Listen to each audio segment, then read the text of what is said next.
Well, we didn't have this. We didn't have the same edge that we had last night, in my estimation. I thought that,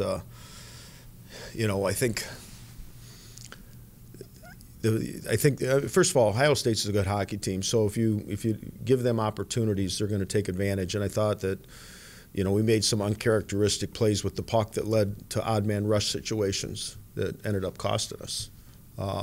We just. And that's uncharacteristic for us. Like, we've been really good of avoiding those kind of turnovers. And, we also took a couple of penalties that I thought that were unnecessary, offensive zone penalties. So, to me, it was, I don't think we had the same focus or the same mindset.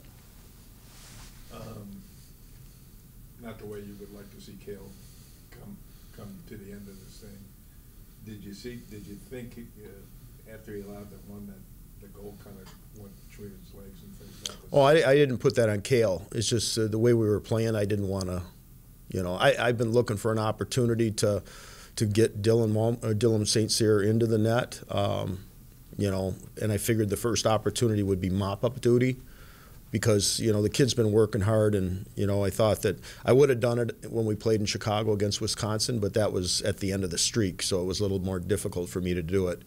So tonight, after we fell back by that amount when they scored that last goal, I wasn't putting that on Cale. It had nothing to do with it. It was just try to get our guys to refocus. Did you have a chance to say something to Cale after? No, not yet. I will. Again, in the big picture, what has Cale meant with this in this streak? Well, he's been like I've said all season long. He's been our rock. He's the guy that's made the difference in so many games. And if you play sloppy like that, you can't rely on your goaltender on 2-on-1s and breakaways all the time. Just you're putting him in high risk situations. The goals weren't. He made saves on most of the odd man rushes. It was, more about picking up people and sticks at the net on a couple of those situations early in the game. Again, clearly not the best night for Cale, but can you kind of speak to his consistency throughout the season, especially considering how little experience he had coming into the season? Well, he's had a lot of experience at the junior level, and, last year it wasn't a wasted year. We worked with him quite a bit with goalie sessions and, even in scrimmage situations. He developed last year. We as coaches, we all thought he got better last year, even though he didn't play. And that's a rarity in today's game. Usually guys are sulking or, complaining. And St. Cyr, I keep on thinking Dylan, but St. Cyr is the same situation. He's working hard. He's got a good attitude, and that's why I threw him in there. It wasn't. And plus, I didn't want Cale to get embarrassed. So, without all the the breakdowns that were heading his way. Are you going to do anything differently over these next 4 games? Maybe try to get some people some rest, or are you just kind of?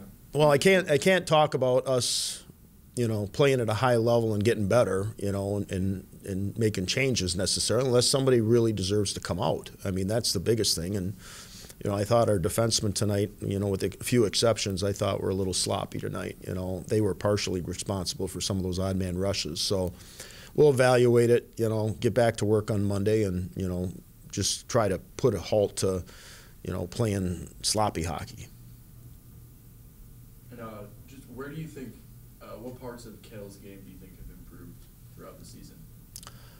Well, ever since he started on that run, after the first, 6 games or whatever it was, I think that, his poise, I think his focus and his ability to control rebounds has really helped him. I think that's been the most important thing. But, he's had a couple tough games here in the last month, not all on him. But, I think that, I expect him to be back, back to normal when we play come Friday night. Coach, what's the message you deliver to the guys not to have a hangover approach to, winning last evening, but keeping focused and, the eye on the end game?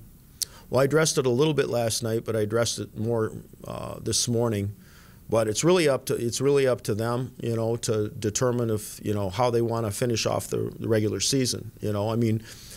We're playing for more than just what we played for last night. There's more out there, and I don't want to go into the playoffs sloppy, and and we're also playing for NCAA seeding, so that'll take a hit tonight, and because the teams that we're competing with, the top of the NCAA, they're not losing games, and we got to be careful. And every team we played, I mean, it's like whether it's Penn State or now Ohio State. I mean, when we're going through the second round, Wisconsin, I mean, you beat them 2 games early, and then you beat them on Friday night of a second time through, and it's hard to beat a team 4 times in a row. It's hard to beat a team twice in a row in college hockey. So, we have to recognize that we took 3 or 4 from the number 6 team in the country. So we have to just make sure that we're working to get better, though, because we're going to play teams. We're going to play one of these teams again in the second round of the playoffs, and if we're not ready for it, then we'll be done early.